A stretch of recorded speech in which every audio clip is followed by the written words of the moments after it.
kecilin ya. Assalamualaikum warahmatullahi wabarakatuh. Salam sejahtera, salam budaya. Rahayu, rahayu, rahayu. Berjumpa lagi dengan saya Mas Oo di channel Pusaka Jawa Official. Alhamdulillah wa syukurillah, segala puji bagi Allah yang telah memberikan segala nikmatnya. Nikmat yang paling besar bagi kita adalah nikmat iman dan Islam, serta nikmat diberikan kesehatan. Di antara nikmat-nikmat yang lain yang tidak bisa saya sebutkan secara dohir maupun batin. Salawat salam semoga selalu tercurah kepada junjungan Nabi besar kita Nabi Muhammad SAW beserta keluarganya, sahabatnya, serta pengikutnya ila yaumil akhir. Allahumma ja'alna minhum, semoga kita semua digolongkan umat Rasulullah SAW dan mendapatkan syafaat dari beliau kelak di akhirat nanti. Semoga Allah Subhanahu wa Ta'ala menjaga iman Islam kita, menjaga ketauhidan kita sampai nafas terakhir kita, sampai ajal menjemput kita, sampai kita mendapatkan gelar sebagai hamba-hamba yang husnul khotimah. Sahabat Pusaka Jawa dimanapun Anda berada, diawali dengan bismillah, diakhiri dengan alhamdulillah. Semoga sahabat Pusaka Jawa selalu dalam keadaan terbaik, dalam lindungan Allah Subhanahu wa Ta'ala, dijauhkan dari segala macam mara bahaya baik dohir maupun batin, dijauhkan dari segala macam musibah baik musibah banjir, angin topan, longsor, gempa bumi, musibah gunung meletus, musibah kebakaran, musibah ekonomi, musibah rumah tangga, musibah penyakit maupun musibah-musibah yang lain yang tidak bisa sebutkan saya rinci. Sahabat Pusaka Jawa yang sedang terpuruk ekonominya, semoga Allah bukakan keran rezekinya lebar-lebar dan mendapatkan rezeki yang berkah berlimpah sampai ke anak cucu.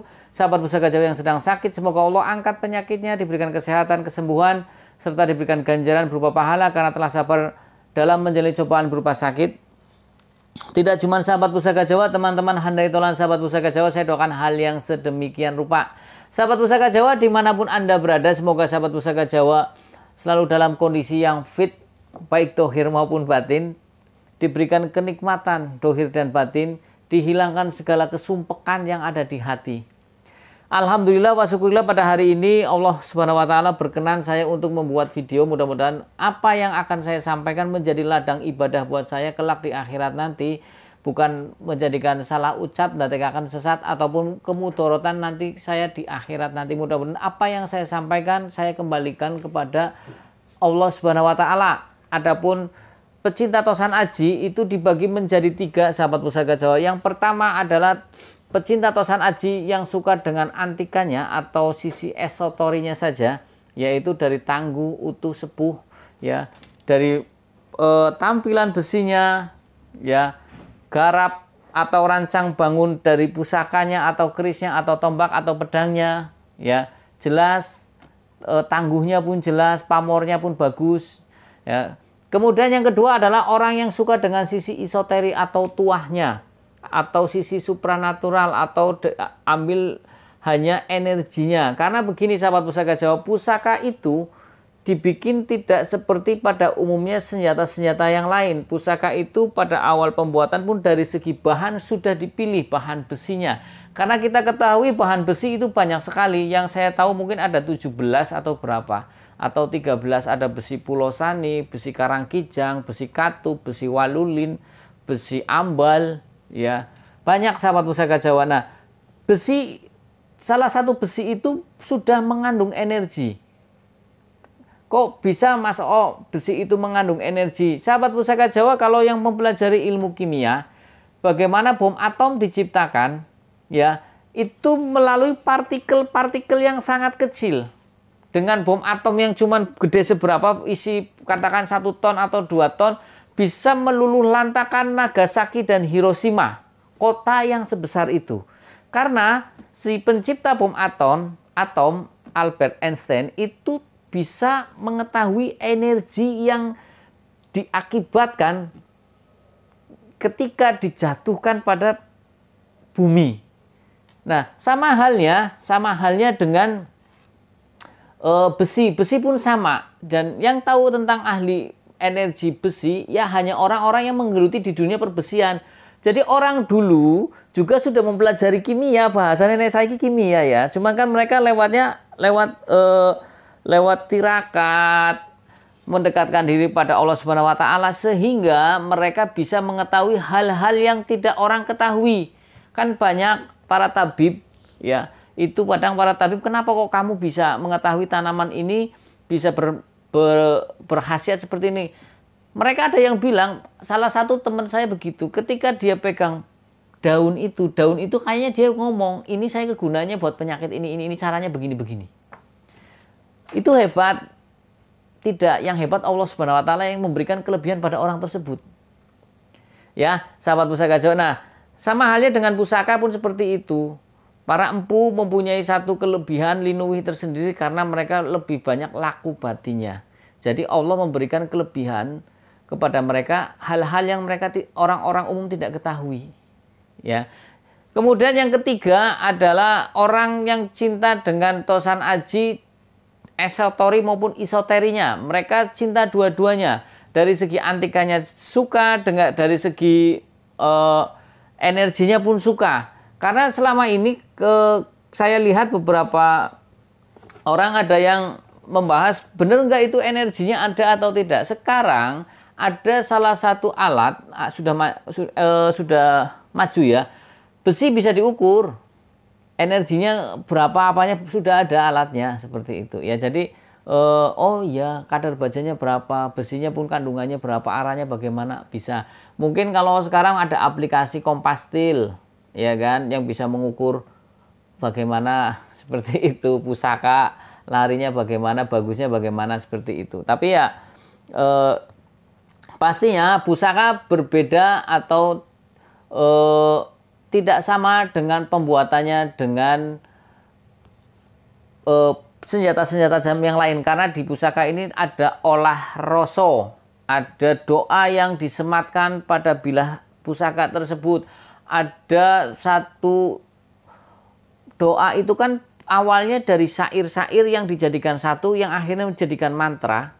Ya bahasanya mantra, kemudian dilantunkan seperti lagu yang agar mudah diingat menjadi doa. Ya, seperti itu. Nah, ada bahasa orang tua bilang anaruhe. Tidak cuma asal bikin tak-tok dangdutan atau apa. Ini ada diawali dengan pemilihan bahan, diawali dengan pemilihan hari, ya kan? Diawali juga dengan biasanya sang empu melakukan tirakat terlebih dahulu istikharah, entah itu ujlah gue misah ke salah satu tempat dia menyendiri agar mendapatkan wangsit. Apalagi jika pusaka itu pesanan para anggota kerajaan yang sangat penting. Seperti itu. Pasti dibikin pusaka yang sangat jos, bagus. Pemilihannya pun sangat tepat. Sahabat pusaka Jawa dimanapun Anda berada, tidak perlu panjang lebar. Saya akan membabar satu bilah dapur pusaka keris lurus yang gampang-gampang susah dan banyak orang cari. Tapi ini juga dapurnya gampang-gampang susah, banyak orang mencari, tapi ini pamornya juga sangat istimewa. Pastinya nilai ekonominya lebih tinggi daripada yang lain. Karena kelangkaan barang, kualitas barang, garap barang menentukan nilai ekonomi suatu barang. Itu sudah hukum alam dalam dunia perdagangan. Dan ini menurut saya keris yang sangat bagus dan sangat istimewa. Oke, Kris, apakah itu? Kita ambil bilah pusakanya, sahabat pusaka Jawa. Dalam warongko ini ada satu bilah pusaka berdapur keris tilam sari dengan pamor yang sangat istimewa. Nanti mudah-mudahan jika Allah Subhanahu wa taala tidak memberikan alfa atau kelupaan, saya akan membabar perbedaan-perbedaan pamor yang hampir mirip dengan pamor yang ada di bilah pusaka ini. Sahabat pusaka Jawa, kita bahas tentang warongkonya. Warongkonya ini adalah Gayaman Surakarta Kagok Banjih. Kayunya katimoho pelet. Ya, katimoho peletnya ini belang sapi atau ceblok bandeng. Karena katimoho pelet banyak. Ada yang selempang sampir, ada yang rantai, kendit rantai, ada yang pamor kendit, ya, ada yang udan riris, ada yang dewa daru, seperti itu. Nah, kemudian kita bahas pendoknya. Pendoknya ini adalah pendok bunton. Jadi sama. Warongkonya Solo, pendoknya pun Solo. Ini bunton, ikutnya ukirannya lung widasari, sahabat pusaka Jawa. Ini ada ukiran lung lamen ini, lawasan. Untuk mendaknya juga mendak lawasan kendit silang mirah. Untuk handle-nya jejeran nunggak semi Surakarta wondo canteng, sahabat pusaka Jawa. Canteng dudu cantengen dudu ya. Nek cantengen ta kuku masuk di jempol yang sangat menyiksa. Oke, sahabat pusaka Jawa, kita buka bilah pusakanya. Bismillahirrahmanirrahim. Baru dibuka aja sudah mambune adem, kemudian monine sriwing gitu ya. Sahabat pusaka Jawa dimanapun Anda berada, bilahnya lurus ya, kemudian pipih, kemudian Alhamdulillah. Ya, kenapa saya bilang alhamdulillahnya kenceng buat ladang ibadah sahabat Pusaka Jawa biar membalasi ya harmukallah. Nanti tak balas lagi wa yuslihu balakum. Nah, dengan ciri-ciri bilahnya yang lurus, kemudian pipih, kemudian memakai tikel alis. Di sini tikel alisnya jelas terasa bagus banget ya. Gandiknya yang lugas, kemudian kalau kita raba di sini seperti ada cekungan, ini adalah serawean ya. Ini adalah dapur keris tilam sari. Perbedaan dapur keris tilam sari dengan tilam upi ada di letaknya di sini, di serawean sini. Ini kalau tilam upi tidak ada serawean. Kadang juga untuk tilam sari di sini ada tingilnya. Ada beberapa buku yang menuliskan bahwa tilam sari ada tingilnya, tapi di buku dapur juga ada yang cuman gandik lugas, kemudian memakai pejetan, kemudian memakai tikel alis, bilahnya lurus, pipih, itu saja. Sama serawean.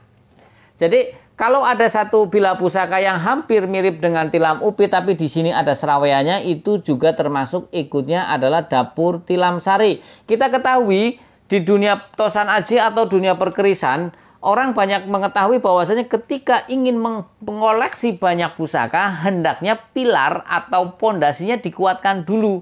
Salah satunya adalah dapur tilam sari. Kita ketahui pondasi dalam mengkoleksi satu bilah pusaka biasanya ada 4. Yang pertama adalah dapur brojol, kedua tilam ubi, ketiga tilam sari, keempat jalak sangu tumpeng. Adapun yang lainnya silahkan Anda tambahi karena ini hanya bukan satu patokan wajib, tapi omongan turun-temurun. Karena kalau kita bahas tentang satu persatu makna filosofi dari nama dapur yang tadi, yang saya sebutkan brojol, tilam ubi, tilam sari, sama jalak sangu tumpeng, itu adalah memperkuat kita dalam menjalani kehidupan di dunia ini. Dengan 4 dapur itu, doa-doa yang tersematkan pada bilah pusaka itu, mudah-mudahan kita ketika menjalani kehidupan ini itu dengan mudah. Nah, nanti baru nambah-nambah yang lain. Tapi kalau Mas, saya punyanya sengkelat atau sabuk inten dulu, nggak masalah. Oh, ora apa-apa. Kalau kan ada perbuatan yang baik, lebih baik, sangat baik. Jadi kalau umumnya yang penting punya pusaka ya baik karena menguri-nguri budaya. Lebih baiknya lagi nambah lagi ada brojolnya. Sangat baiknya 4 yang pilar itu dikomplitin ya. Tapi tidak harus atau tidak wajib. Sahabat Pusaka Jawa dimanapun Anda berada, tadi saya sudah menjelaskan tentang ciri-ciri dari dapur tilam sari. Sekarang saya akan babar dulu panjang bilahnya, mumpung saya ingat. Panjang bilah pusaka ini adalah saya ukur dari gonjo ya. Dari gonjo ke ujung bilah ini panjangnya 35 lebih sedikit. 35 cm lebih sedikit. Kemudian lebar bilah untuk bagian tengah ini 2,5 cm. Kemudian panjang gonjoknya dari depan ke sini sampai ke belakang ini 8,5. Ini sangat proporsional ya. Jadi terus kemudian kenapa sangat proporsional? Bilah di sininya agak lebar, di bawahnya juga harus mengikuti. Jangan sampai di atasnya lebar, di bawahnya kecil, kebanting. Ya, nek wong ngomong wong awake gede, awake seterek ngisore cilik ya kayak layangan ya. Sahabat Pusaka Jawa dimanapun Anda berada, kalau kita lihat dari pucukan bilahnya ini adalah nyujen. Kita ketahui pucukan bilah ada 6, yang masyhur ada 4. Pertama nyujen, ambututumo, anggabakopong, kemudian satu lagi ambututumo, anggabakopong, ngudup gambir, ya, nugi pinetet, sama satu lagi ngumyang. Sahabat Pusaka Jawa, kemudian kalau kita lihat dari tikel alisnya, ini tikel alisnya kalau kita raba dan kita lihat ini jelas jenisnya adalah tikel alis landung. Karena tikel alis ada yang nerjang gandik, ada yang juga gagang terong, gagang godong pohung, seperti itu. Nah, terus tikel alis landung 5 ya, seperti itu. Sahabat Pusaka Jawa dimanapun Anda berada, kalau kita lihat dari pejetannya ini cukup dalam ya, tapi tegas ya, dalamnya tegas ya, dalam dan tegas. Ini pejetannya ikut pejetan atau belumbangannya ikutnya Mbatarubu atau ya ikutnya Mbatarubu, karena ada pejetan Mbatarubu dan adeg bata. Oke, sekarang kita bahas tentang gonjonya. Gonjonya ikutnya gonjo sebit rontal, seperti daun ron yang dicabik-cabik. Itu kita juga tahu gonjo banyak, ada kelap lintah, gonjo wilut, gonjo sepang, kemudian gonjo dungkul, gonjo wuwung, sebit rontal, ya. Ini gonjo sebit rontal. Gonjo sebit rontal memang tampilannya istimewa. Menurut saya lebih keris ketika dengan tampilan gonjo sebit rontal memang kewas karena di belakangnya itu lebih panjang dan turun seperti itu. Sahabat Pusaka Jawa dimanapun Anda berada, sekarang kita bahas tentang pamornya. Pamornya apa sih Mas O? Nah, ini banyak orang perbedaan pendapat, lebih eloknya seperti itu. Ada orang yang mengatakan seperti ini adalah keris pamor junjung derajat. Ya, ada yang mengatakan seperti itu. Ada yang mengatakan ini pamor rojo abolo rojo. Ada yang mengatakan lagi pamor pandito abolo pandito. Ya. Nah, sekarang ada yang mengatakan lagi ini pamor ujung gunung. Yang betul apa? Kita kembali kepada buku pakem keris saja. Kalau kita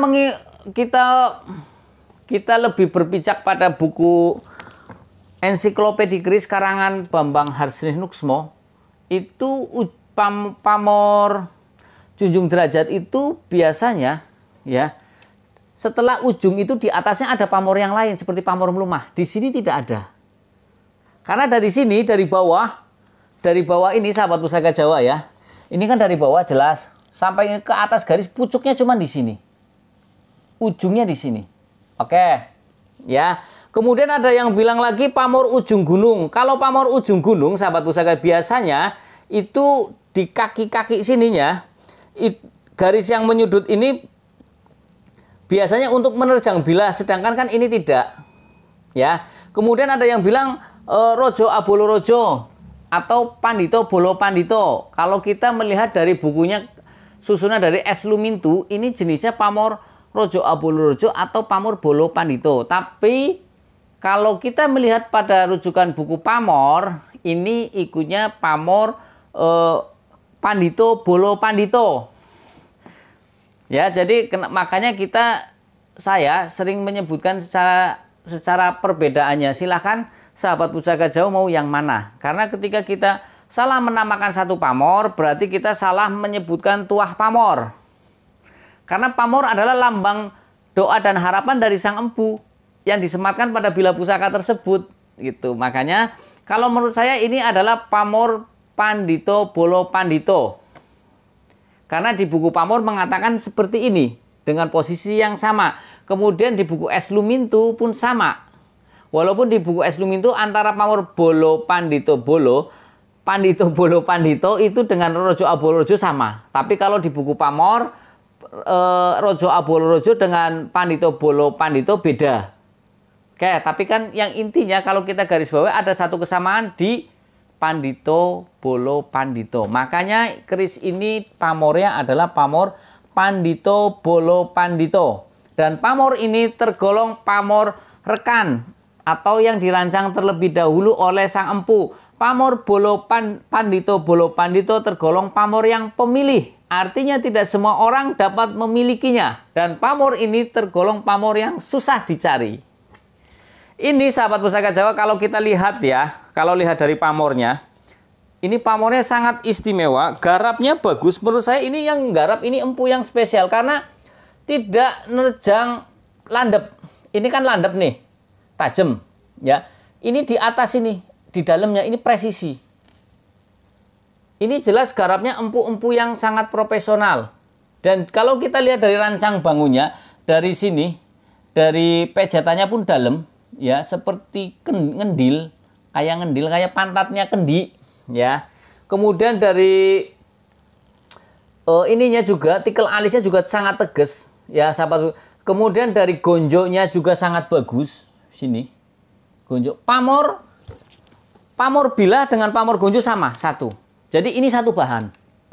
Ya kan ada yang pamor gonjonya itu gonjo ulung atau kelengan atau hitam, ya. Nah ini antara bilah dengan gonjo sama, artinya masih ori. Ya walaupun dulu juga pada era Sultan Agung, gonjo pada diganti karena untuk menandakan sebagai tentaranya. Gonjo yang aslinya diganti yang wulung. Jadi ketika melihat keris dengan gonjo yang wulung berarti oh anak buahnya Sultan Agung. Orangnya Sultan Agung, Raja Sultan Agung Mataram. Seperti itu. Nah, ini adalah tergolong yang tus tangguh utuh sepuh sahabat pusaka Jawa.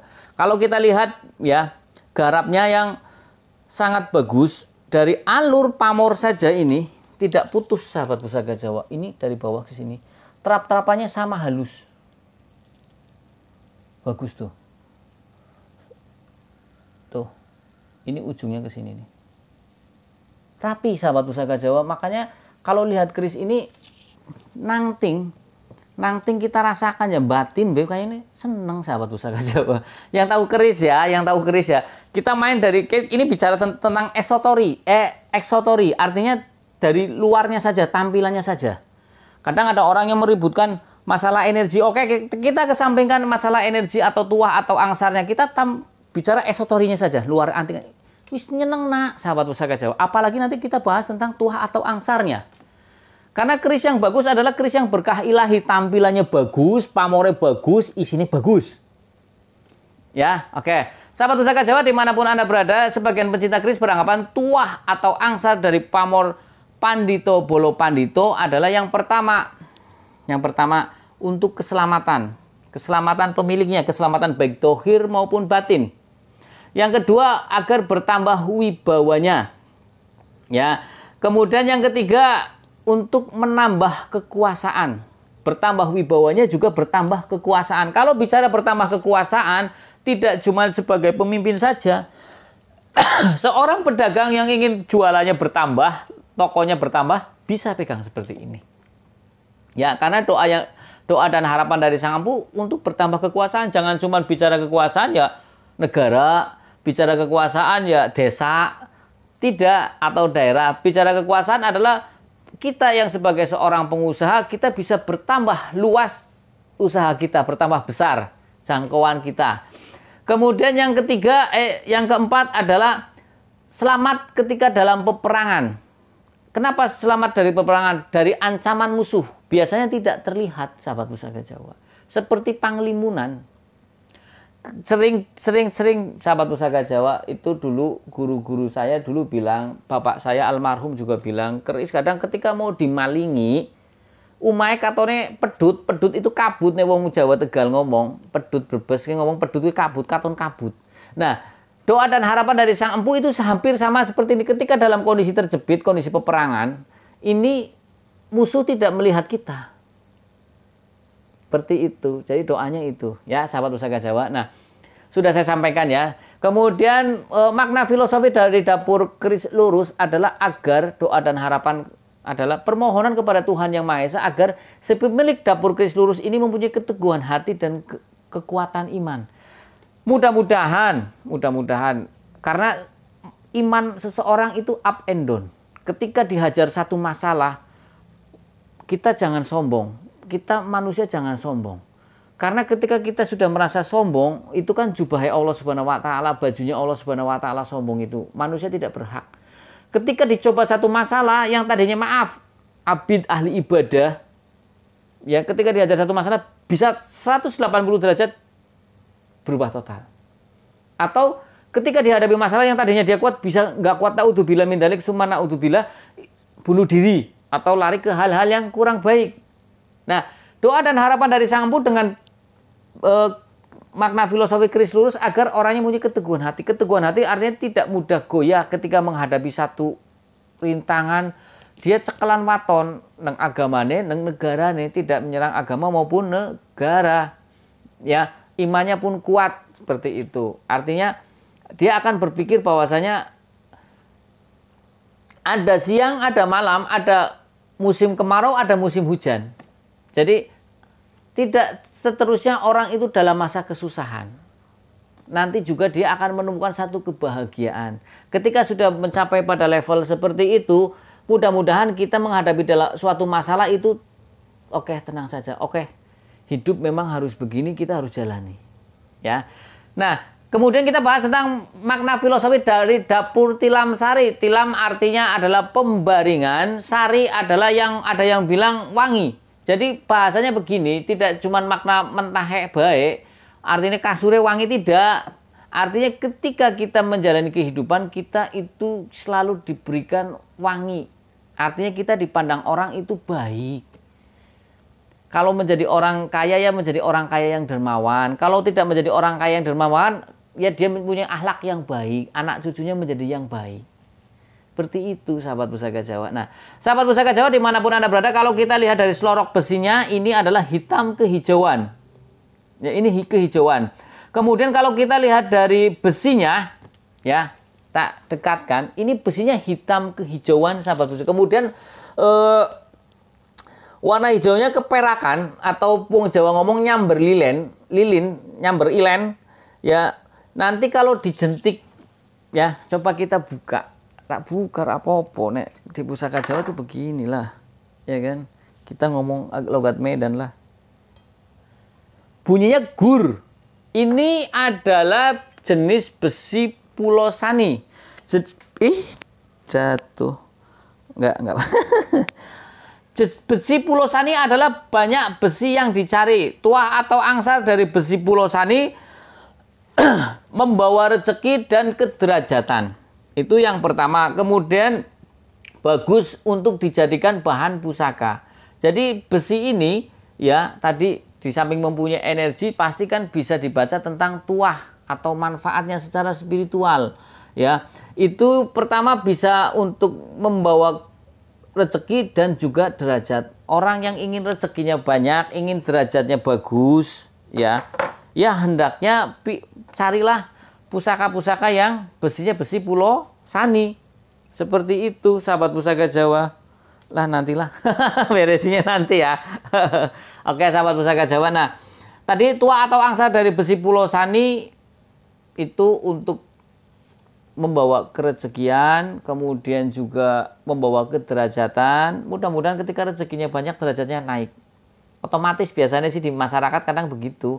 Ketika rezekinya banyak, kadang nyalon lurah hongo dadi RT, dadi RW, calon bupati. Karena nyalon dadi bupati, anggota DPR kan butuh duit. Nah, ini di sini didoakan oleh Sang Empu dengan pemilihan bahan besi pulosani agar rezekinya banyak, juga derajatnya ngintil. Jangan sampai rezekinya banyak, derajatnya orang ngintil. Kan banyak orang yang kaya tapi status sosialnya ya sebagai orang kaya saja, tidak mempunyai status sosial dari lurah, dari anggota DPR, atau dari presiden, atau dari menteri seperti. Nah, ini di sini komplit. Artinya lebih cocok kepada ketika dipegang oleh orang-orang yang mempunyai ambisi kaya dan mempunyai derajat sosial yang tinggi di masyarakat.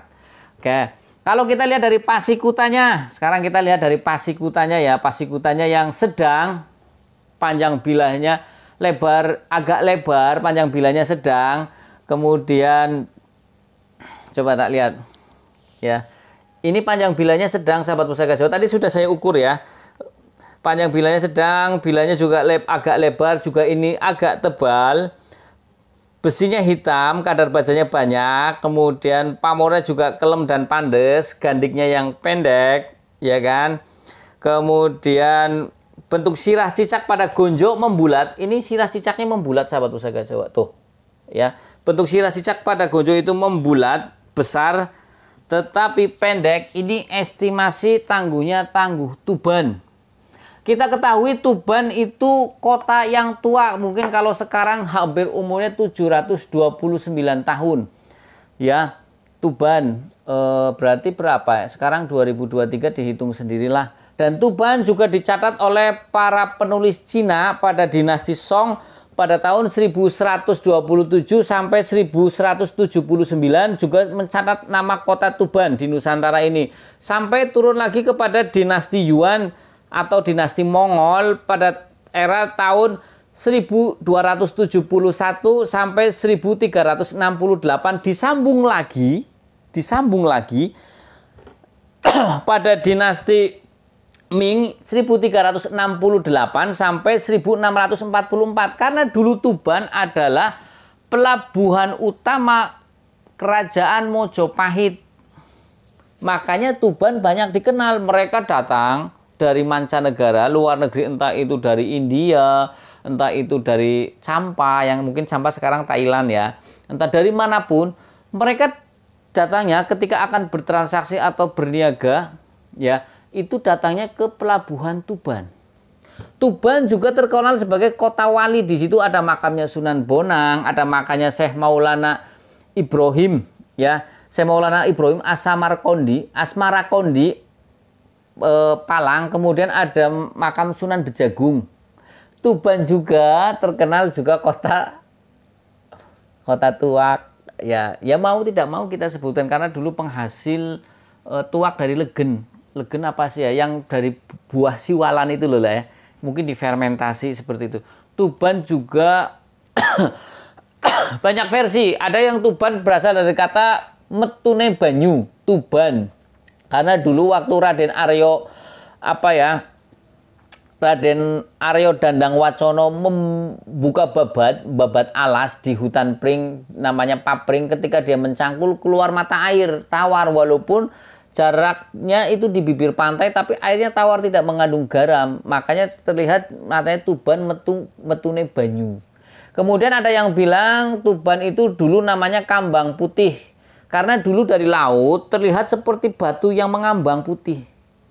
Gitu. Ada yang bilang Tuban ke Watu Tiban. Ada yang cerita ketika Majapahit runtuh, kemudian salah satu hartanya Majapahit itu adalah batu yang dibawa untuk ke Demak, itu tapi batu itu jatuh seperti itu, Watu Tiban seperti itu, yang lewat burung bangau. Tapi kebenarannya ya wallahu a'lam, karena banyak versi. Jadi intinya Tuban adalah kota yang tua dan kota wali, kota yang sangat istimewa. Tuban adalah kota di mana menjadi sandaran dari semua negara bahasanya saiki. Nenek saiki mungkin Tanjung Priuk kali ya, sama Tanjung Perak Surabaya, kan kayak gitu ya.